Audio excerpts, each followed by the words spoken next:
Hello everyone, good morning. কেমন আছো তোমরা সবাই? আশা করি তোমরা সবাই খুব ভালো আছো, আর আমিও কিন্তু বেশ ভালো আছি। পিএসসি ব্লগে তোমাদেরকে সবাইকে আবার অনেক স্বাগত জানিয়ে ব্লগটি শুরু করছি।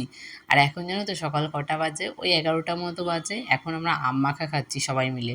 সকালের খাওয়া দাওয়া তো কমপ্লিট হয়ে গেছে। অনেক দিন থেকেই ভাবছিলাম আম মাখা খাবো, কিন্তু এই বছরে জানো তো আম মাখা খাওয়াই হয়নি। তো আজকে নিয়ে দুদিন খাওয়া হলো। তো সবাই মিলে একটু আম মাখা, এই মাখামাখি খাওয়ার মজাটাই আলাদা। তো সবাই মিলে এখানে বসে দেখো আম মাখা খাচ্ছি। তার সাথে যে খাওয়ার থেকে বড় কথা হচ্ছে এই যে মাখানোটা, এটা হচ্ছে সব থেকে বড় কাজ।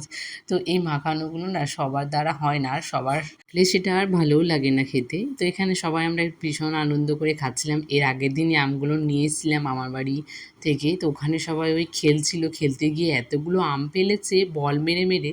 তো সেই আমগুলোই আমরা সকালবেলায় মাখা খাচ্ছি। যদিও আমাদের আমের বাগানের মধ্যেই আমার বাপের বাড়ি, তবুও কিন্তু এবার জানো তো বাড়ির মধ্যে একটা আমও নেই যে আমরা একটু আম মাখা খাবো কিংবা একটু টক ডাল করে খাবো।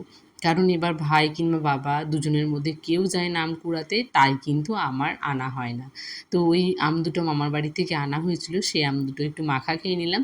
তারপরে যেহেতু সকালবেলাতে রান্না বান্না হবে, মা কিছুটা রান্না করেছিল। দুপুরে খাওয়ার জন্য আমি একটু পনির আলুর তরকারি করে নেব এখন। আর জানো তো বাবার বাড়িতে আসলে বাবা সবসময় আমাকেই বলে রান্না করতে, কারণ আমার রান্না নাকি বাবার খুব ভালো লাগে। মায়ের রান্নাগুলো এখন আর পছন্দ হয় না। মাকে সবসময় এটা বলেই রাগায় যে মায়ের নাকি বয়স হয়ে গেছে, মা এখন ঠিকঠাক করে রান্না করতে পারে না। তাই বাবা সবসময় আমাকেই রান্না করতে বলে। তাই আমি এখানে আসলে রান্না বান্না করি, টুকটাক কাজ বলো সবই করি। যেমন নিজের সংসারে থাকতে গেলেও তো কাজ করেই খেতে হবে, তেমন কিন্তু তুমি যেখানেই যাও সেখানেই তোমাকে কিন্তু কাজ করে খেতে হবে। মানুষ তোমাকে নয়, তোমার কাজকে ভালোবাসবে। যদি তুমি কাজ করে খাও তাহলে তুমি সব জায়গায় খেতে পাবে, আর যদি তুমি কাজ না করো তাহলে তুমি কিন্তু কোথাও খেতে পারবে না। খাওয়া দাওয়া হয়ে গেছে, দুপুরবেলা অনেকটা রেস্ট নিয়ে তারপর দেখো আমরা বেরিয়ে পড়েছি বাড়ি যাওয়ার উদ্দেশ্যে। তো এখানে বাবা আমাদেরকে রাখতে এসেছিল। তো মাম্মামি একটু ট্রলি ব্যাগটা নিয়ে একটু ঘোরাঘুরি করছিল, মানে টানার চেষ্টা করছিল, কিন্তু ট্রলি ব্যাগটা হালকাই ছিল। কিছু অল্প জামা কাপড় ছিল মাম্মামের, আমার, ওর পাপার, তিনজনের। তো মাম্মাম এটা ট্রলি ব্যাগটা মামামের জন্য ঠিক আছে। তো মামাম দেখো একা একা টেনে টেনে নিয়ে আসছিল, আর ভীষণ খুশি হয়েছিল যে ও ট্রলি ব্যাগটা একা একা টেনে নিয়ে আসতে পারছে। এটা দেখে আরও বেশি ভালো লাগছিল। আর ট্রেনের ওপর উঠে যেহেতু ওর পাপা আজকে আসেনি, প্রচণ্ড বিরক্ত করছিল। আমার তো পুরো মাথায় যন্ত্রণা করছিল, কিন্তু ওর মেসো ওকে পুরোটা ওকে হ্যান্ডেল করে নিয়ে এসছে, মানে পুরোটাই ওর মেসোর কাছেই ছিল, সেই জন্য আমাকে এত চাপ নিতে হয়নি। আমাদের ট্রেনটা যেহেতু ছিল বিকেলবেলা, মানে আস্তে আস্তে আমাদের রাত হয়ে গেছিলো, প্রায় 9:30 মতো বেজে গেছিলো। তখন এত পরিমাণে বৃষ্টি হচ্ছিল যে বাড়ি থেকে আমাকে নিতে যেতে পারেনি স্টেশনে, তাই আমি ওদের বাড়িতেই ছিলাম, মানে আমার বোনের বাড়িতেই ছিলাম। পরের দিনে সকালবেলা আমাকে এখন দিয়ে আসতে যাচ্ছে বাড়িতে, যেহেতু আমাকে বাড়িতে গিয়ে রান্নাবান্না করতে হবে।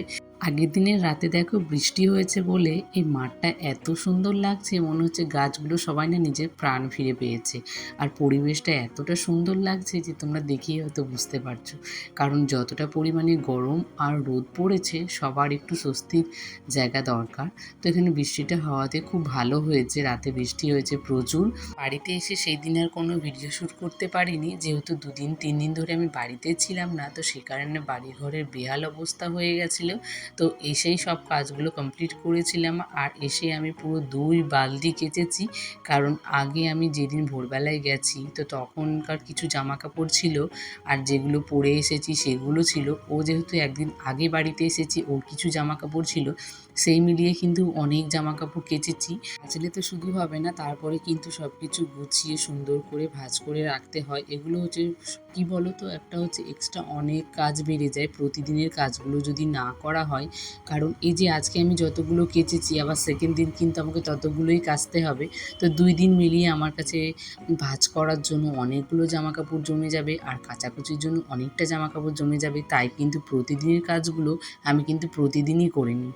আগের দিনে যেমন আমি ট্রলি ব্যাগ গুছিয়ে গেছিলাম, আবার কিন্তু ট্রলি ব্যাগটা গুছিয়ে নিয়ে এসেছি। এগুলো কিন্তু আবার সুন্দর করে রাখতে হবে। এই যে কুর্তিগুলো দেখছো, সেই কুর্তিগুলো কিন্তু আমার কাছে ছিল না, ছিল আমার বোনের কাছে। তো ও সব এসে আবার কুর্তিগুলো দিল।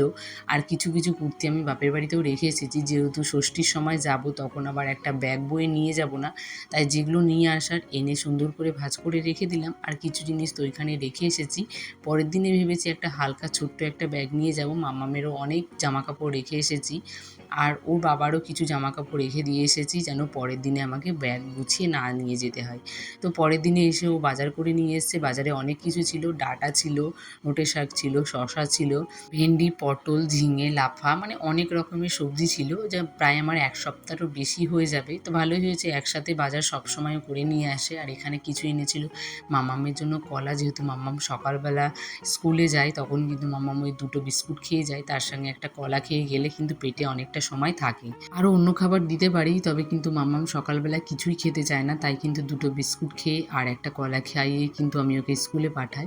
তো চলো, আজকের ভিডিওটা তোমাদের কেমন লেগেছে অবশ্যই তোমরা কিন্তু কমেন্টে জানিও। দেখা হবে আবারও তোমাদের সঙ্গে একটা নেক্সট ব্লগের সঙ্গে। ততক্ষণের জন্য তোমরা সবাই ভালো থেকো, সুস্থ থেকো, টাটা।